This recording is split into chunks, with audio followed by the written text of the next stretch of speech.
Hey everybody, Tom Leyden with you. Thanks once again for listening to the Westwood Living Podcast Network. I'm joined by Dr. Ryan Welter, who is our expert contributor in the MedSpa and Cosmetic Surgery category. We are specifically going to talk about something that's a little bit beyond that. I guess cosmetic surgery qualifies, right?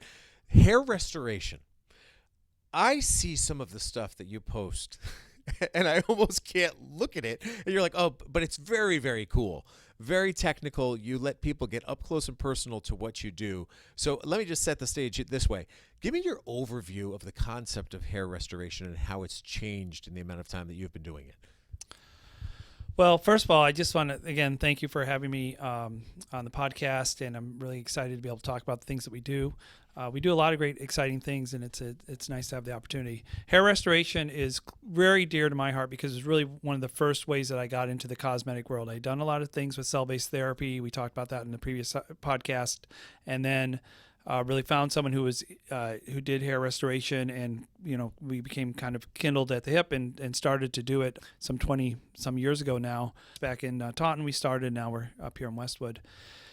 And it has gone through a lot of changes. In fact, it was, I think, a very much more barbaric procedure where they took entire strips out of the back and dissected the follicles, and there were large scars. And now we have a procedure which is essentially scarless. There are always scars whenever you go through the dermis, but I have video after video that I show on our Instagram where you just can't tell that anything was done where we took the grafts out. So it is fun to show some of those surgical videos that you're talking about, and some of them have, if you're not into any blood at all, then don't watch, but tiny bit, but I like to show it because it does show that it's very minimally invasive, and then we show the healing afterwards, which actually occurs in like a day, and we can transplant now up to 3,000-4,000 follicles in a day. I mean, individual units of hair, they come in bundles of like 2s, 3s, and 4s, but we can move those 3,000 to 4,000 in a single procedure to give someone hair on the top of their head. It's amazing. And then when you combine that with all the regenerative technologies that we have, platelet-rich plasma, Carolase, growth factors, stem cells, all the things that we're doing here, a lot of laser therapies as well, and nutritional therapies, we really have a very holistic and universal treatment for hair, and it's really exciting. And like I said, it really was the first thing that kindled my experience in the cosmetic world, so it's always true to my heart. We do one hair surgery here a day, generally speaking, at least. So we're always moving about 3,000 to 4,000 grafts here every day. It's amazing. It's incredible. And one of the things I think people are uncomfortable with when it comes to hair restoration is it is just so personal. And everybody has to go through their own journey and come to that point where they say, okay, it's time. How do you comfortably suggest to somebody what you can do to make them look better? Well, I think the first thing we need to do is talk about what happens with hair loss. So it's a little bit different for men, and it's a little different for women. So we're going to do the men first, then we should talk about the women because they're completely different. So, men, it can happen suddenly. Some people come at 16 and they're already losing a lot of hair, and that's really hard to deal with, and we want to be aggressive. So if you have anybody who's young, there's so much we can do. Get them in here quick. Okay, that's the number one thing to realize. But what happens is when you start losing hair and you look in the mirror, it is never what I say egocentric. You realize that it's not exactly me anymore. Like, I'm losing my hair, that's not me. And then for some people it becomes more egocentric. They accept it and they go on and they live their life and they're happy, and it's not a problem, and that's perfectly fine. That's perfect if you're that person. But for other people, they never get comfortable with it, and that's a person that we try to treat, and we try to treat aggressively. So when we're losing our hair and we're not comfortable with it, the most important thing to realize is that there's a lot that you can do preventively before we even get to surgery. There's a lot of treatments that we have available. There's so much more to do today than there ever has been. And we have all those tools here, and a lot of them are inexpensive. They're not terribly expensive to do. I mean, minoxidil is dirt cheap now, and so is finasteride. Cell-based therapies are very effective. You see a lot of commercials now and things like that, hymns and things on TV, and the same people that are pushing the testosterone to men are also pushing the hair products now and all this sort of thing. So I think people recognize there's a little bit more to do, but they might not really understand how it all pieces together. And so that's really the first step. So having the person, particularly the guy who is concerned about their hair loss versus the guy who really is able to accept and go on. It comes in here, we start to begin the treatments. We have a lot of things that we can do, and like a lot of things in medicine, and this is common, and it's not something that people don't know, but the sooner you act, the better off you're going to be, and that sort of thing. And we try to avoid the need for surgery when we can. And then when we can't, then we have that option. And fortunately, that option is getting easier to do. And to your point, what you said, Tom, basically about, it is very personal. It's not more personal than that. It's very interesting what's happened, I'd say, in the last 5 years, maybe with Instagram and all these things. Younger people are doing it more often, which is interesting because we used to not even touch the younger people. But now because of the tools and the treatments we have a little bit more flexibility with that. And people are a lot more open. We shave the entire head a lot of times with these procedures, so there's less hiding of it. So people are basically, I'm going for my procedure. This is what's going to, and they will show it off more, which is kind of nice. But for the people, and we have a lot of executives to come in, they don't want anyone to know that they've had anything done.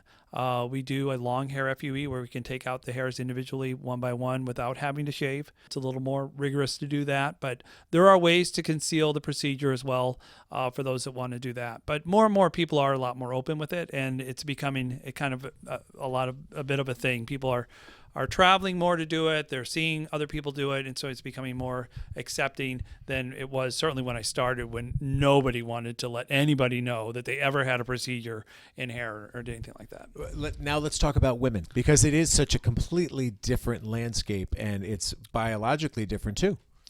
Right. So men have what's called usually 99%, almost, I forget the exact statistics, but many men suffer from male pattern baldness of some sort. Okay.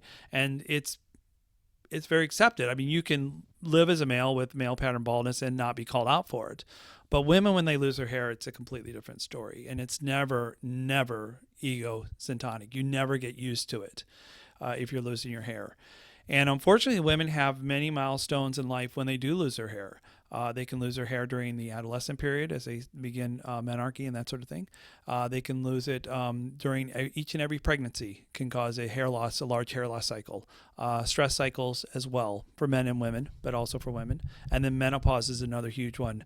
And by and large, that's where really everything kind of, and this is where Regeneris really works out too, where we kind of have the Any Hair, New England Hair, and Regeneris together. So when this really combines very powerfully, because when you come in for menopause, you have no more hormones. You have zero estrogen, you have zero progesterone, and you have zero testosterone. Now, women have more testosterone than estrogen, and all these hormones are gone. Your hair is starting to thin. Maybe you've had 2-3 deliveries. All this cumulative hair loss is now accelerated, and it becomes, super obvious sometimes during those menopause years. So we see a lot of women, 40s and 50s, struggling with hair loss at that time. And so what we do is we begin where we think, we want to do a complete analysis of all the blood work. We want to look at hormones. We want to look at thyroid studies and that sort of thing. The typical woman who comes here, unfortunately, has already been seen by 2 or 3 dermatologists before they finally end up here. The dermatologist said, take some iron, or we'll put you on biotin, and they do the normal things. And that's okay. There's nothing wrong with that. But really, if you want to get ahead and get to the root of what you're, no pun intended, but you really want to understand what's going on with your hair, this is the place that you need to be, because we will do that complete comprehensive analysis and find out exactly if there's a hormone abnormality, if there's a thyroid abnormality, if there's any blood abnormality. We will find it and we will correct it. And that's the easy part, frankly. The hard part is the fact that many times it's multifactorial. It's all those cumulative things I just mentioned.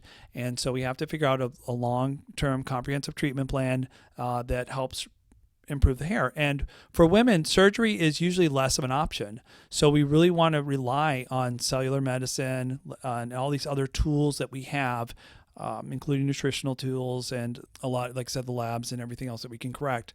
We want to rely on all of these different things all at once to help improve the hair right away as soon as possible, because surgery for women is an option when it's needed, but it's because the hair loss tends to be what we call more global. In other words, where men lose it in a specific pattern, the crown or the front, then women can lose it all over. And so fixing that surgically is a much more difficult proposition because we have to transplant larger areas, right?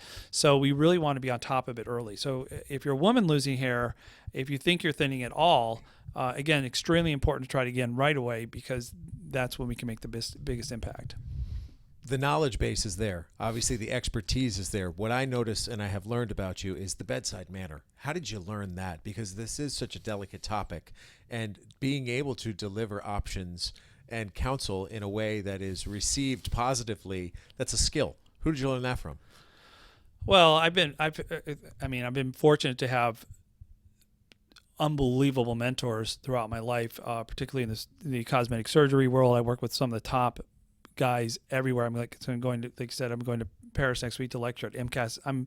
There's 17,000 doctors going to that conference. It's just an amazing resource of individuals that are just amazing people. And I also was blessed, as I told in in the earlier podcast, I came from a family practice background. So I dealt with patients on the in the weeds for years, right? And taking care of them, not just in the office, but in the ICU, in the hospital when they're most sick. And then, of course, we moved to a hospice type program. And so, I wasn't able to do that anymore. And that's where I kind of lost the magic. Because if you can't take care of a patient that you've been following for a long time when they're in their direst need in the hospital, I lost interest. That to me, that relationship is so important, right? I want to be there for you when you need me, not when you don't need me, or when I'm just kind of, giving you your next refill. That wasn't really meaningful to me in any sense. So I think that long-term experience of having a background in treating patients from beginning to end, so to speak, having those long-term relationships with patients. If I do have a bedside manner that's nice, I think it comes from that and from these great mentors that I've had. Well, I'm going to make you feel a little bit uncomfortable now and pay you some compliments just by saying this. You're clearly motivated and influenced by how much of a family guy you are. It is very important for you to cultivate that family atmosphere. And I think that you treat your patients that way. I think it shows in the way that you carry yourself.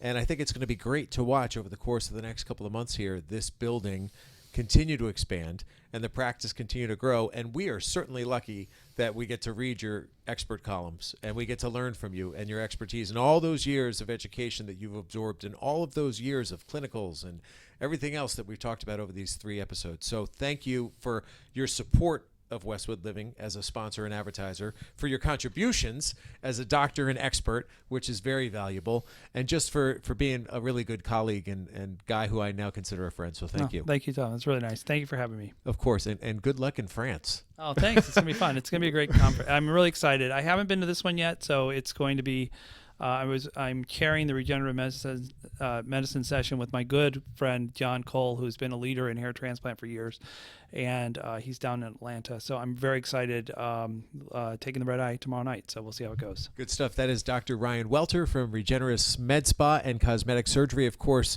stop right by the facility here on University Avenue in Westwood, and of course you can read his stuff every quarter in Westwood Living. But for now, that's the very latest. Thanks for listening.